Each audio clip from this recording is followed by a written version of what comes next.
1. You ever have an event happen in your life that absolutely ruins a song you used to love? Something so crazy, so traumatic, that it just triggers all those emotions that overwrote the positivity you feel upon initial listenings. Well, here's my story about how that exact thing happened in my life. It's the summer of 2007, I'm 17 years old, my sister Haley is 2 years younger than me, and it's my responsibility to care for her while both my parents worked. We have that typical relationship among siblings. At times we fought like cats and dogs and couldn't stand to be around each other. Other times, when the proverbial crap hit the fan, we had each other's backs. Earlier in the year, my dad got offered a higher paying position working as a tech analyst. But the job required us to move across country. Personally, I was fine with it. I'm not necessarily antisocial, but I had a small group of friends, and no matter what, we would maintain contact through any given means. However, Haley was absolutely devastated because this meant breaking up with her first boyfriend. The two had only been dating for a year, and honestly, I didn't like Timothy all that much. He wasn't a good kid. He tried to play the bad boy all the time, and I can count all the times on both hands he got in trouble with the law during the short period he and my sister were dating. My parents didn't like him all that much either, and despite 2 previous breakup attempts, the two were still dating. My mom and dad didn't necessarily break a sweat when they told her that a new move would bring new opportunities and allow her the ability to start coming out of her shell without Timothy's influence. Without getting into too much detail, I will say he had a penchant for running his mouth and just saying the first thing that came to his mind. I distinctly remember an incident where we were at McDonald's, and when he found out the McFlurry machine was down, he completely lost his temper and threatened to end the person working behind the counter. We didn't even get a chance to make our order because he was paying for his own stuff. That day we left angry and hungry. I made it a point to drop him off at his house and tell him it would be the last time I would ever take him anywhere in public, if he couldn't accept the fact things may not go his way in life, and that in no way, shape, or form gave him an excuse to act like such a dick. Haley gave me the silent treatment for a week. 2 days before we finished loading up the moving truck, she pulled the trigger on the breakup, and it didn't go as she expected. She had a gut feeling, and so she asked my mother and I to go with her so she could get this out of the way. In typical fashion, when he pulled into his driveway, my mother honked the horn 3 times. We see Timothy pull back a curtain in the living room a few seconds before he walks out the front door. My mom and I sat in the car with the windows down and the engine running so we could overhear the conversation. Haley tries as gently as possible to break the news to him, and she fully expects him to break down in tears. But instead, he starts laughing and tells my sister he knew this was coming, one way or the other, because there was no way in hell he was going to maintain a long-distance relationship. Blunt, about as sensitive as a cavity in a cadaver's tooth, but understandable. It was the laughter that made my sister uneasy, and then he pointed to the window. Peering out from behind the curtain was another girl about her age. We had no idea who she was, but she had that telltale look on her face like we'd interrupted something and she wasn't having it. You see her? I always have a plan B. Looks like my side chick is going to become my main. It'll work out. Besides, she gives me whatever I want. Money, gifts, pills. You just give me a headache. So I guess this is for the best. He flips my sister the bird and walks back into the house while laughing and shaking his head. It takes every ounce of energy I had not to get out of that car and beat him to a pulp. My mom had that look on her face like she was about to catch charges, a look that only intensifies when we get about 100 feet from his house and my sister just starts bawling. We watch as my mother drives past our house and to the bank miles away where Timothy's mother worked as a manager. The thing is, his mother was as sweet as pie. So when my mom took us both into the bank with her so she could see the state my sister was in, as she told her everything her demon seed had said, there wasn't a sliver of hesitation before she said, "Oh my God, Janie," my mom, "everything is starting to make sense now. We've had our suspicions for a while, but we haven't been able to catch 'em." I'm so sorry he said that to Haley. I'm going on lunch break in less than an hour. I'll take care of it. Timothy's mother walked up to my sister and attempted to give her a hug, but my sister pulled away. She didn't take any offense to this. completely understandable in this situation. We went home and continued with our last little bit of packing before the moving company showed up. During that time frame, my mother got in contact with my dad, who was already in Baton Rouge getting the finishing touches on the rental property where we would be staying situated. He was yelling so loudly when my mother told him everything that I could hear him so clearly on that speakerphone, it was almost as if I was sitting right next to my mom, even though she was 2 rooms away. We get a sudden knock at the door. The movers were running late, and we were honestly expecting them to be on the other side. Instead, we're met by Timothy's parents. My mom invited them in, and all of us sat together in our living room while they told us how they confronted their son with what he had said. He of course denied it, but his dad openly admitted to the fact that his son had a terrible poker face. So while Timothy's mom kept him occupied with a lecture, his dad runs upstairs and started going through his drawers. It didn't take him long to find a prescription bottle of Percocet hidden in a pair of socks at the back of the drawer. Once he was confronted with this evidence, he admitted everything. They found out he had been taking prescription pills for well over 3 years, and at this point was pretty much an addict. They informed all of us that he was going to be put in a rehabilitation facility, and they felt it was within everyone's best interest to cut off any contact after moving. My sister, being 15 years old, took this as just another blow, and I know this massive amount of backstory would come off as a wall of text to anybody reading it. But please understand, this is essential to the story. You need to understand her mindset at this time. Shortly after his parents left, the movers arrived and started loading things up. They didn't finish the final load until after 9 p.m. It was at this point my mother called our landlord and gave her the keys to the house. Everything, including our beds, had been loaded up and were on the way to Louisiana. So we rented a hotel room for the night and in the morning bid farewell to Aberdeen. The incredibly long drive was memorable, to say the least. I got to see parts of the country I never thought I would. I was enjoying it. But my sister had a blank stare on her face as she was just looking through the window with the occasional tears rolling out of her eyes. I did my best to confront her whenever that situation reared its ugly head, but in typical teenage fashion, she would pull away whenever I would rub her shoulder or something. I just let the situation lie. If she wanted to talk, she would. If she wanted to be comforted, she would let us know. She knew she wasn't alone. She was just absolutely heartbroken. We got to Baton Rouge after what seemed like forever. My mom only stopped for gas, food, and the occasional hour or so of shut-eye at whatever well-lit truck stop happened to be a part of our journey. After a week or so in our new location in school, I could say I was falling in love with the place. My sister, on the other hand, had become angsty and angry. She was almost impossible to talk to, let alone be around. She started hanging out with these goth kids. The thing is, I got a chance to know a couple of them within my first few days at the school. Granted, by now I was a senior and she still had a couple of years left, but honestly, they seemed like good kids. Sure, their looks would have been off-putting to the average person, but they truly meant no harm. During one conversation my sister had with them, one of the 2 girls who were part of this group, I want to say her name was Darla, invited her to a house party so she could meet some of her peers. Without thinking, my sister accepts the invite and tells me all about it on the bus ride home. I get this sinking feeling in the pit of my stomach, and I tell her I'm going with her. She rolled her eyes at me, indicating she wasn't having it, but me staying home while she went to this party all by her lonesome wasn't an option.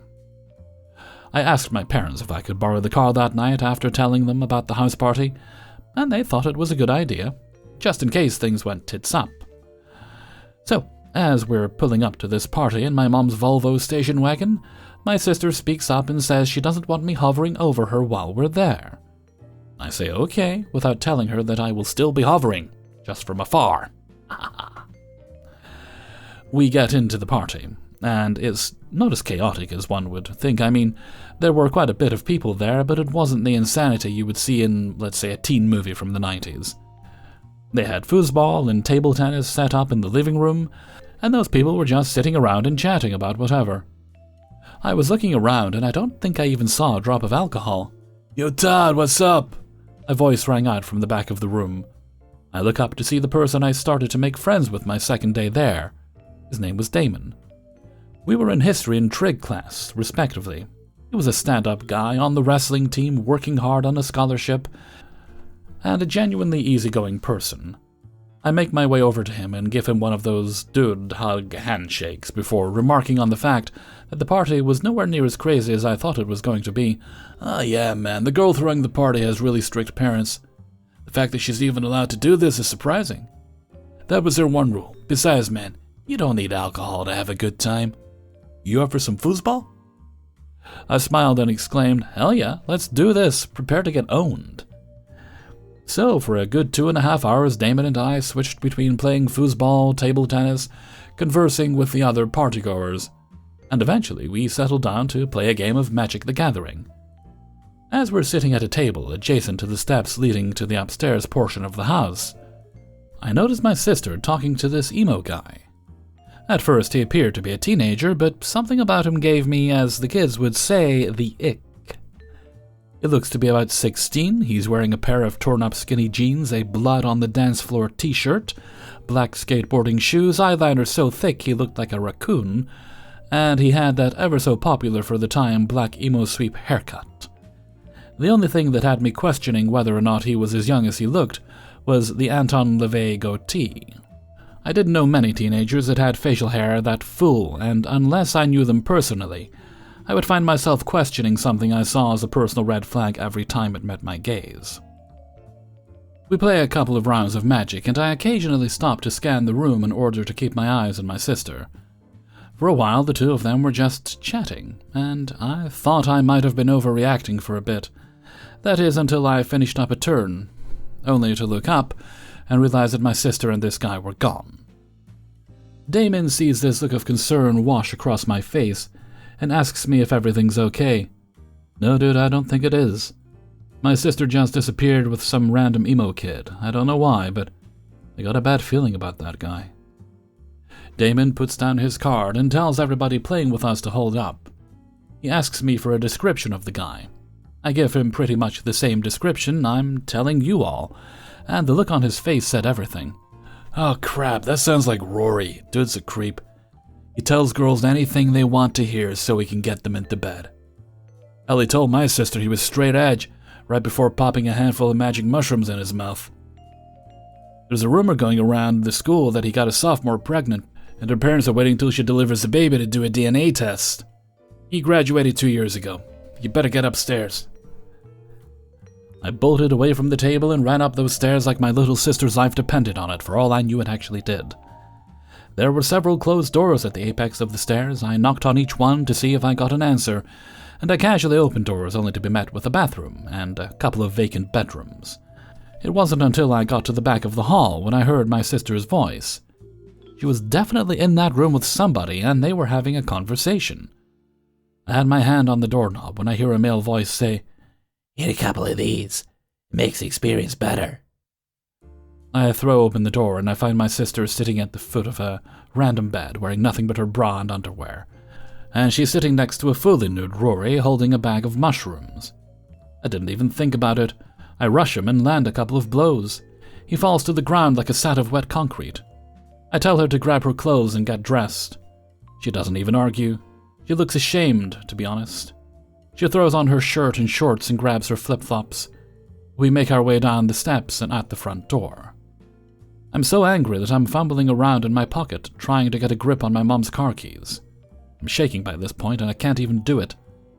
As we get to the front of my mother's vehicle, we hear somebody singing Dear Maria by All Time Low. The voice is cracking, and it doesn't sound like they're all with it. The lyrics are kind of screwed up, but the chorus is intact. I look up to see Rory is still wearing nothing but his birthday suit and a swollen eye and a bloody nose come walking around from the side of the house, and he's making his way towards us. I manage to finally get a grip on the keys, and I ball them up in my fist between my fingers, fully prepared to do some damage. This is when Damon and a couple of the other larger students walk out of the house. Apparently he saw me leave with my sister and decided to look out the front window to make sure everything was okay. The three guys rush Rory and restrain him. Damon whips out his cell phone and calls the police. Damon advises us to stay put because the police are going to be there in a matter of minutes. While he's explaining this to us, Rory is screaming nonsensically. It doesn't take us long to realize something is up. And when I ask my sister if she had any clue what was going on, she tells me he scarfed an entire handful of mushrooms just before taking off his clothing. I'm livid, trying my best to keep it together. But I do ask my sister, what the hell was she thinking? She tells me quite bluntly she was looking to rebound after Timothy, and she thought Rory was cute. I am in the process of telling her that he struck me as an absolute creeper, and that she's only 15, and so a good rebound would be doing something like taking an art class. But as I'm giving her the lecturing of the century, the police cruiser finally shows up. Damon tells his friends to stop restraining Rory and explains he's under the influence of something or other. I roll the window down and I tell the police my sister informed me he'd eaten a handful of shrooms not that long ago. I watch the police cuff his hands behind his back and wrap him in a blanket before making him sit on the lawn. For the next half hour or so, all of us are getting out our side of the story. It's only when they get to Damon and he lets them in on the fact that Rory is not a minor, they start taking the story a little bit more seriously. So serious, in fact, they opted to follow us home in order to talk to our parents. As expected, my parents were absolutely horrified at the situation. I had no choice but to tell them every grisly detail. My sister was grounded, and they brought Rory up on charges. It came out in the washer that he had, in fact, got that student pregnant, and he was, in fact, pushing 19 years old, and attempting to sleep with a 15-year-old, my sister. Rory had to register as an offender, and did some time as well. My sister learned a hard lesson, which thankfully snapped her back to reality. It took her a while to get over both the breakup and the fact that she was almost victimized by somebody who was legally an adult. A couple of years, as a matter of fact. But she eventually found herself once again on the right path. Life happened. I eventually moved away from home, but I stayed in Louisiana for several years, before eventually moving to Lexington, Kentucky. My sister graduated high school with honors and got her teaching degree. She currently works with second graders and loves her career. During college, she met a man who would be her husband, and I like him, for the most part. He's a bit of a braggart, but that's his worst quality. But as far as brother-in-laws are concerned, he's pretty okay. After he was exposed, Rory kind of disappeared off the face of the earth. He'd be seen around every now and again, but part of me wonders if he repeated and took an impromptu field trip with somebody to the alligator-infested swamps in the area. It wouldn't surprise me, but if there's a chance a gator got a good meal one night, it would be pointless for me to say anything but bon appetit.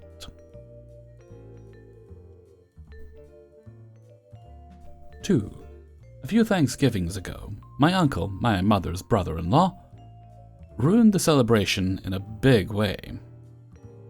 We had extended family over, and a few of the adults were playing card games. My mother was winning, and my drunk, possibly high uncle decided she was cheating somehow. He accused her, she laughed it off. He literally flipped the table they were playing on. It broke a bunch of glasses, and my mom was shoved into a corner with the table on top of her. My uncle, by the way, is 6'4" and probably around 230 pounds. My older brother, who is 5'3" and maybe 140, charges my uncle as soon as he understood what happened. More relatives jump in, but my uncle is the biggest by far. He is very much punching down at everyone, trying to stop him. I, for my part, start gathering all my younger siblings, cousins, nieces, from toddlers to mid-teens, and barricade myself in a room with them. The kids are screaming and crying, but I just have them huddled together and try to comfort each other. I hush them a bit and listen at the door for anything. The next part I didn't see with my own eyes, but apparently my brother was beat down by my uncle. My cousins and father tried to chase my uncle out of the house. They tussled down the hallway and eventually crashed into the door I had barricaded myself and the kids behind, but didn't break it down. Once they got my uncle outside, they locked the screen door to keep him out. Maybe try to talk him down. The screen door we have is a metal mesh with metal framing as support. My uncle, however, was not going to let that stop him. He slammed on the door until the screen broke off the metal bars in one corner. This is supposedly when my dad brought out his machete and chased him off the property. I don't even know why my dad had a machete. It was literally still in the packaging before he brought it out for this event. My mom's sister went out to drive around and find her husband, leaving 3 of her children stranded at our house, and of course, the party was obviously over. When the dust settled, my mother had some minor scrapes and aches from being pushed over. Our door was broken, my brother's eye was swollen shut, and my father was angry. This leads into another sequence of events a few weeks later. The oldest daughter of the offending uncle was having her first child and had planned a baby shower at her parents' home. All of my cousins have a really close bond with my mom. She's always opened our home to them whenever they've needed a place to stay or a place to vent. So my cousin really wanted my mom to be at her baby shower. The only problem was my uncle never apologized. My mom's sister had even told my mom that no apology was necessary, that she just needed to get over it. My mom's sister also mysteriously had some bruising on her face when she came over to talk it over with my mom. She even implied that her husband's reaction was justified and maybe my mom shouldn't have cheated. Which, to be clear, my mom did not cheat. She just doesn't drink or use any substances, so it's easy for her to beat a few drunks at blackjack. Anyways, my mom refused to go. My cousin pleaded with her and was looking for any kind of compromise. My mom gave her 3 options. The uncle is not present at the shower. The uncle apologizes or she will not be showing up. This very much upset my cousin. To this point, she began talking crap to the rest of the family. My younger siblings, who mostly hadn't been informed of the extent of the drama, I had managed to shield them enough from the actual event, were excited to go to the baby shower. After talking it over with my mom, she decided that I should just go and take my younger siblings with us. My older brother quite obviously didn't want to be involved. My mother thought the drama would cease if she let us show our faces there. That hopefully things would be smoothed over. In a way, she was right. The baby shower was largely uneventful. My uncle basically stayed in his room the entire night. We didn't greet him when he made a brief appearance, and then we left. That side of the family wasn't invited to any of the family gatherings we hosted for the next couple of months. Well, besides some of my cousins. But then, eventually, my mom's sister came around again, and then my uncle came around again. They never apologized. They just showed up less and never stayed at a party for a long time. My family literally forgives anything. Oh, and our screen door is still bloody broken. 3. Now this happened a few years back, somewhere between 2012 and 2020, so my memories of this event will be vague at best, so bear with me. I was either in my late teens or early 20s, and I'm in my 30s now. I did a long stint during this time with a local community theater. It was super informal. While there were a few people with real theatrical experience or aspirations, it was generally a place where just anyone off the street interested in live theater could go to experience it, either as an actor or audience. We also had a youth theater, and there was usually younger folks around as well. While we didn't have a true official customer, one woman filled the role of the unofficial official customer, and naturally we will refer to her as Karen. Typically Karen could be nice and helpful enough. However, she was a bit arrogant. She'd constantly go on about her 30 years experience and whatnot. For example, as we were working on a Ghost of Christmas Future costume for me, she mentioned something about putting me in a doublet.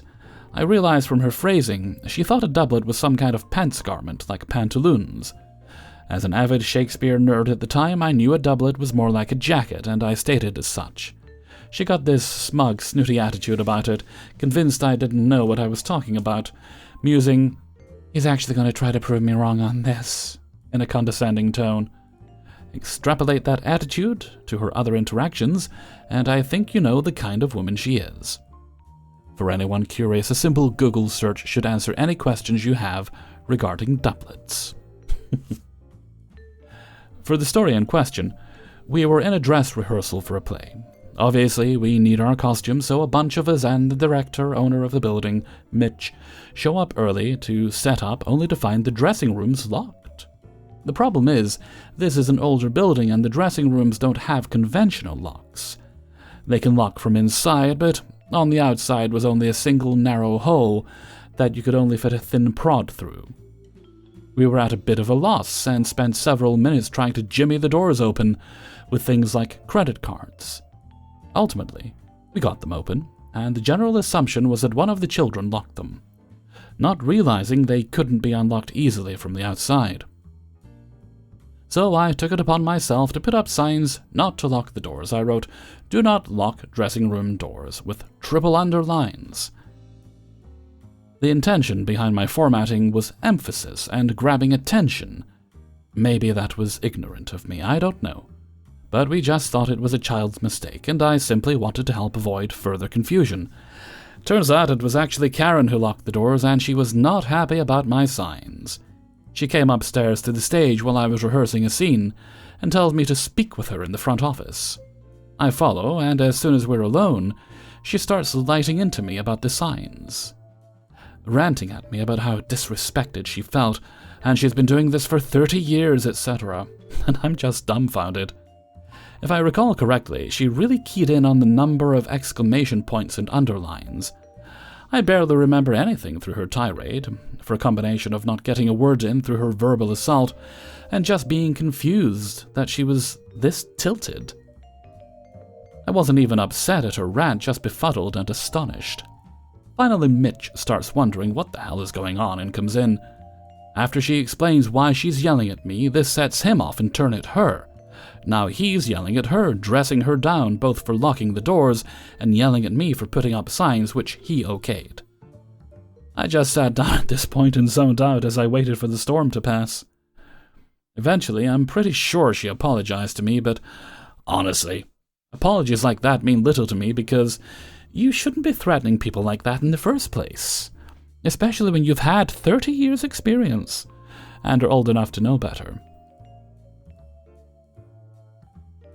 4. Now, before I get into this, I want to give some context. I'm a 31-year-old guy working full-time at my local mall.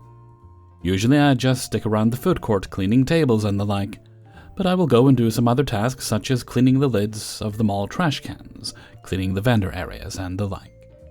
One thing we here at the mall have are people who just walk around the mall, getting some cardio in, or as we call them, mall walkers.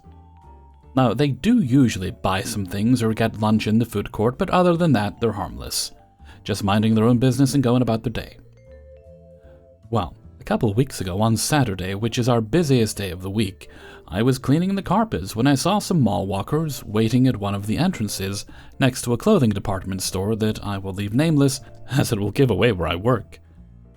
I tried telling them that they'd have to wait for security, but one of them pleaded with me to call security and let them in. We usually open the doors at 9 a.m., even though the mall opens at 10 a.m., so me being the people pleaser I am, which I am slowly but surely working on, I gave in and called security. My boss, while he wasn't raging about it, still wasn't pleased and told me I can't do that no more, especially on Saturdays, as we'd only have one security guard on call. He said that the only thing I could do is ignore them, but if I wanted to tell them that they'd have to wait for security, then don't call them if they beg me to. So, a couple of days ago, I was doing my rounds and saw them mall walkers waiting outside the entrance to the food court this time. I told them when the mall opens and that they'll have to wait. Some of them asked me to call security, but I told them I couldn't do that anymore. Some were miffed, but they accepted it. Except for one lady. She practically banged on the door and demanded I call security and let them in that very instant. One of the mall walkers told her to stop, but she was having none of it. I remember her saying, word for word, "I didn't come all the damn way to the mall just to get turned away. I don't care what time you open, I want in, and I want in now." Again, I had told her she has to wait until 10 a.m., and she started going off on me, telling me that I'm a terrible employee. I will admit I rolled my eyes and just walked away. This made her rage, as she actually started punching the door and screaming at me to come back, which, nope. I did contact security to warn them about her, and they said they'd keep an eye out. Well, not even 5 minutes later, I hear a commotion in the vendor area of the food court, which is in between a sushi bar and a bakery. I contacted security again to tell them about it, and they said we're already en route. Turns out Karen McMallwalker had snuck into the vending area leading to both the food court and jewelry kiosk, and one of the mall employees told her she couldn't be in there. This, again, made Karen rage, and she, from what the security guard told me, got in the employee's face and it got physical. One thing to note is that Karen is a white woman who had to have been in her 40s and was throwing down with a mixed-race woman who had to be in her late 20s to early 30s. Specifying races for contextual reasons, Karen was told she could either just leave the mall and take a permanent ban, or she'd be arrested for breaking and entering, and assault. I should note I was a witness to this convo between Karen and the guard. Karen told this guard, "Or as a third option, you can go F yourself and let me walk the mall, you ugly," and then she used a racial slur. This made the guard just up and call 911, and they came once the doors had opened. Karen was taken to jail for B&E, assault, resisting arrest. Seriously, what is it with these Karens and resisting arrest? A mysterious mystery that probably won't be solved. 5. I, female and 18, and my younger cousin, female and 16, went to a Cannes restaurant yesterday to eat and have a junk food fest. When we entered, we stood in line to order. The cashier looked to be in training as the manager stood behind her and politely helped her with the order in front of us. There was a man sitting with a woman at a table somewhere behind us who had called over the manager. This is roughly the conversation that ensued. "Hello, sir. How can I help you?" "We're freezing in here. Can you help us out?" "I'm sorry, sir. There's not much I can do. Our dial is broken. I could turn the air off, but it would get really hot in here." "What are you going to do about it, then?" "There's nothing much I can do, sir." "Are you kidding? It's absolutely freezing in here, and you're telling me you're not going to do anything about it?" By the time me and my cousin had walked up to order, I began recording a voice memo on my phone in case anything else happened. The cashier looked pale, as if she was thinking the same thing I was. The man continued on, yelling at this poor manager who was politely smiling and trying to keep the situation under control. "So you're telling me you don't listen to your customers?" "Sir, I apologize, but as I've just explained, there's nothing I can do." "This is absolutely ridiculous. The worst service I ever had. I want your boss's phone number. I'm going to get you fired." The manager gave the man the corporate number, but the guy just continued. "This is a 1-800 number. You're giving me a number so I can call and talk to a robot?" "Sir, this is the number I'm allowed to provide you." "When you call in sick, who do you call?" "My boss, sir." "I want his number." "I cannot provide you that." "And why not?" "Because that's his personal number." "That doesn't matter. I want his number right now." "I cannot do that, sir." "Do you know who I am? I'm going to get you fired." At this point, me and my cousin had made our way to a table in the near vicinity, and I watched as the manager politely told the man he was sorry, and presumably walked back to his office. The man did not shut up. He loudly exclaimed to the lady sitting across from him, "This is the worst service ever. I don't even want to eat here anymore. You know what? I'm getting a refund." So drink in hand, the man walks over to the girl who was cleaning off a table and says, "Excuse me, I want a refund." She just stared at him and nodded before going to get the manager again. He stood there, arms crossed, sipping his drink. No, they had not gotten their food yet.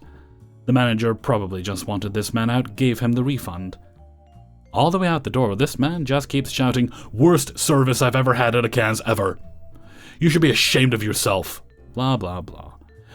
He stomped out the door, cold iced drink still in hand.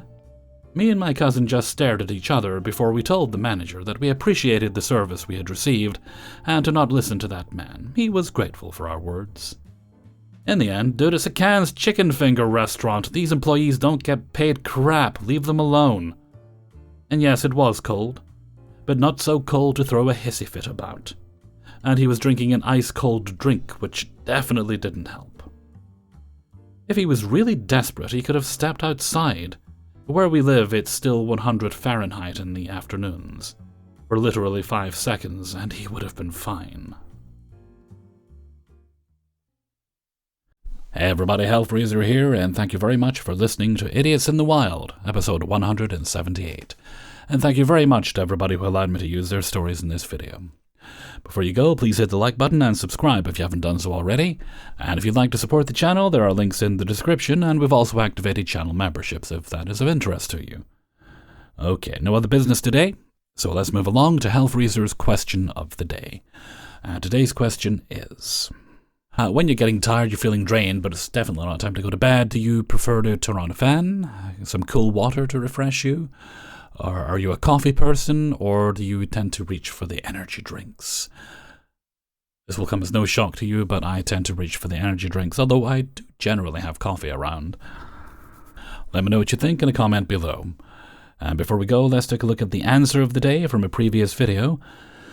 And this one comes from Idiots in the Wild 125 and was about, do you feel that climate change protesters are demonstrative, or is it complicated? I generally feel the more it's complicated thing, because there are definitely people out there who are just making a spectacle of themselves and they're not helping the cause they try to claim they're helping. People throwing paint on works of art that have nothing to do with the thing they're campaigning about. I saw idiots in a supermarket at one point just taking milk off the shelves and throwing it on the ground. I mean, all you're doing there is giving people whose jobs are already quite difficult more work to do. But there are people who genuinely do care, so as I say, it's complicated. There's no one answer to that one. And today's answer came from Eve M. Deaf more complicated. I was a budding animal rights activist years ago, and I still remember how it was. I was young, talking 14 to 19, rather well off, not rich, but I didn't need to worry, and needed a goal. I had good intentions, even if I now know better actually educating myself, and it was a topic I was and still am passionate about. A lot of it is wanting to be part of something big and doing something that makes you feel important. In the case of ARAs, it's saving animals. Even if you do more harm than good, you are saving lives in your mind. You're automatically a good person. That feels nice. The attention is a nice bonus. You can do good in private, which I do now more of. But that way no one knows you are doing good work. No one praises me for my work because I don't parade it around. If you need validation, the louder your activism is, the better. The more people you can make feel or look bad, even if that's just in your head, the better you are in comparison. Plus, helplessness and anger at the system. A few people with little money can't fight the lobbying or big companies, but you can be an obvious disturbance to the ruling class. I personally think people have different motives. Some do it solely for attention, some because they want a struggle, and some because they're just angry at the system and their life situation and need an outlet. I also think most have good intentions, but they sometimes suck at doing actual good. But a huge factor, once you are in, is that you have a community, a common struggle. I got out of it, but it was hard, and I wasn't even in far. You are teaching yourself to block thoughts and immediately think of people who talk against you as bad. You are good, and doing good, right? So these people can't be good or doing good. They can't have valid points. They're lying. They're paid off. They're evil. Once you are in an extreme group, no matter the kind, it is difficult to get out of. Thank you so much. That is probably the best possible answer to that question. I appreciate you taking the time to type all that out, Eve. And with that, I'm going to head off for now. I'm going to finally rest my voice. So until next time, thank you very much for listening, and take very good care of yourselves.